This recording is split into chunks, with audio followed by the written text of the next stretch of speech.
খুলনা বিশ্ববিদ্যালয়ে এক শিক্ষকের বিরুদ্ধে ছাত্রীকে যৌন হয়রানির অভিযোগ উঠেছে। এ ঘটনায় সাময়িক বরখাস্ত করা হয়েছে ওই শিক্ষককে।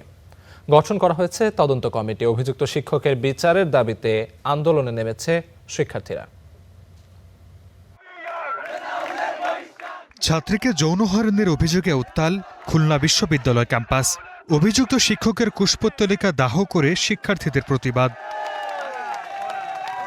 শিক্ষার্থীদের অভিযোগ, প্রতিষ্ঠানটির কৃষি প্রযুক্তি বিভাগের প্রধান অধ্যাপক রেজাউল ইসলাম সামাজিক যোগাযোগ মাধ্যমে একই বিভাগের এক ছাত্রীকে দীর্ঘদিন ধরে অশালীন মেসেজ করে আসছিলেন।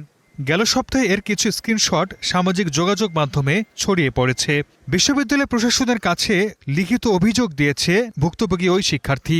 যে প্রতিনিয়ত তার স্টুডেন্টের ইনবক্সে তার সাথে লিভ ইন করতে পোক করতেছে, তো এই ধরনের টিচারকে আসলে আমরা টিচার হিসেবে মানি না। আমাদের নারী শিক্ষার্থী বোনদের সাথে যে ব্যবহারটা তিনি করছেন সেটা আসলেই আমার কাছে খুবই অ্যালার্মিং। যদি আমাদের কাঙ্ক্ষিত রেজাল্ট যদি আমরা না পাই, তো সেক্ষেত্রে খুলনা বিশ্ববিদ্যালয়ের সাধারণ শিক্ষার্থীরা কঠোর থেকে কঠোরতর কর্মসূচি পালন করবে। অভিযুক্ত শিক্ষক রেজাউল ইসলামের সঙ্গে যোগাযোগের চেষ্টা করা হলেও সাড়া দেননি। মুঠোফোনে কল দিলেও রিসিভ করেননি।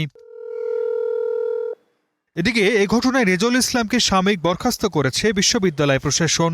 ঘটনা তদন্তে গঠন করা হয়েছে 7 সদস্যের কমিটি। আমাদের কাছে অভিযোগ আসার পরে আমরা মিটিং করে ওটার আমলে নিয়েছি অভিযোগটি, এবং সেই অনুযায়ী এখন তদন্ত চলছে। তদন্ত শেষে আমাদের রিপোর্ট আমরা প্রশাসনকে পাঠিয়ে দেব, সেই অনুযায়ী ওনারা ব্যবস্থা নেবেন। প্রায় 1 বছর আগে একই অভিযোগে বাংলা বিভাগের অধ্যাপক ডক্টর রুবেল আনসারকে 2 বছরের জন্য সাময়িক বরখাস্ত করে বিশ্ববিদ্যালয় কর্তৃপক্ষ। Desk report, star news.